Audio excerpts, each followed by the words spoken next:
Hello my beautiful people, my name is Dr. Cartel. Welcome to another episode of Basic Nigerian History.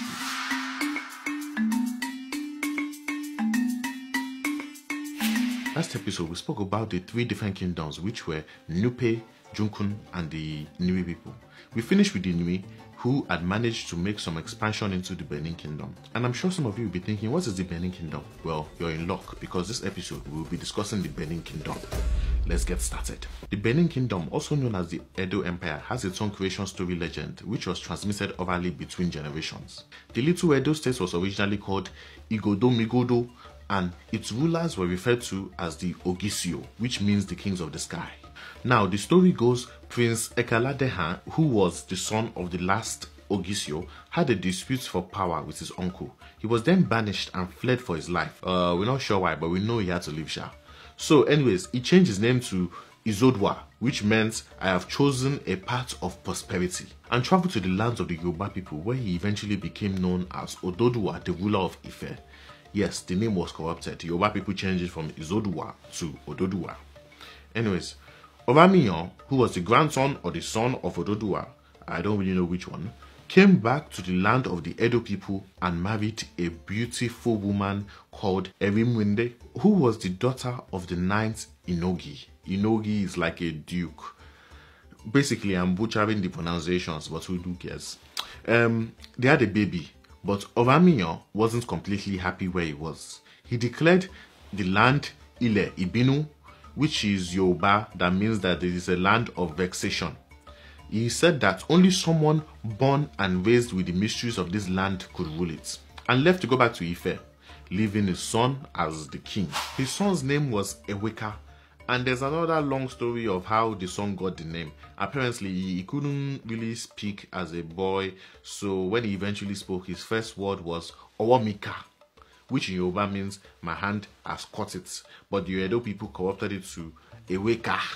So I don't know if this is true, but this is just part of the legend. He became Eweka the first Oba of Benin. Oba means king. It was Eweka who changed the name of the state from Igodomigodo to Edo, and because his lineage went all the way back to the Ogisio, he was considered a direct descendant of God, so he had divine rights to rule, and therefore all Edo kings after him had divine rights to rule. Now, the Edo kingdom had their own administrative structure. The king was at the top, and the kingdoms were divided up into tribute units, or fiefs. A fief holder was responsible for the daily administration of their respective fiefs. The king was assisted in the government by 7 hereditary nobles, called Uzama, and 2 other groups of non-hereditary nobles. The empire built impressive long walls, great thoroughfares, and erected 9 fortified gateways. They had lots of impressive walls that must have taken hundreds of years to build, and tales of the great works in the land of Edo spread to the other lands. It also had a powerful and well-disciplined military. The king was the supreme military commander, but he had generals serving under him, and the military were broken down into well-organized units and sub-units. I mean, even the queen, the mother of the empire, had her own personal regiments of soldiers. The actions of the empire show that it was led by very clever leaders, and that it was business-oriented. It gained money from 3 main sources: taxes on its waterways, tolls on those who wish to enter the city to trade, and tributes from the conquered peoples. And trust me, a lot of people wanted to enter the city to trade after hearing tales of its prosperity and its grandeur and splendor. Craftsmen, artisans, clothes makers, bronze sculptors, carpenters all flocked to the city. The empire soon developed an artistic culture: bronze, ivory, and iron carving, and all kinds of stuff. This led to some of the most beautiful sculptures that we see today, and also explain why the city was so beautiful and so well designed. From 1440 to 1473, Oba Ewuwe, which, by the way, I don't know if I'm pronouncing that right, but if I am, they're saying is the king of goats, meaning he was the goats, you know, the greatest of all time, I think. Or maybe he was just a goat, I don't know. Anyways, Oba Ewuwe the Great. It's actually called Oba Ewuwe the Great. That's so funny. Let me continue. Oba Ewuwe the Great expanded the Edo city into a thriving empire, in which Edo was its capital. But the empire came to be known as Ile Ibinu.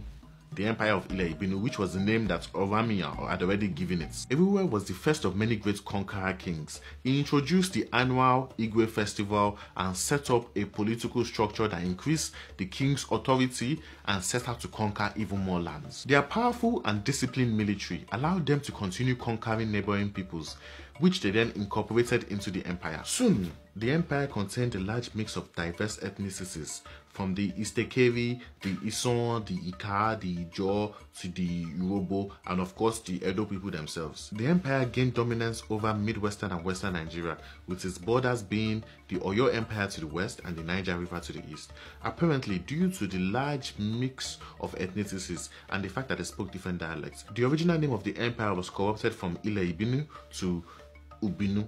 Then this was further corrupted to Benin City by the Portuguese when they came in the 1450s. Oh, let's talk briefly about the Europeans now. As you know, the Benin Kingdom is on the coast, so it's only natural that they would be the first ones to encounter foreigners traveling by sea.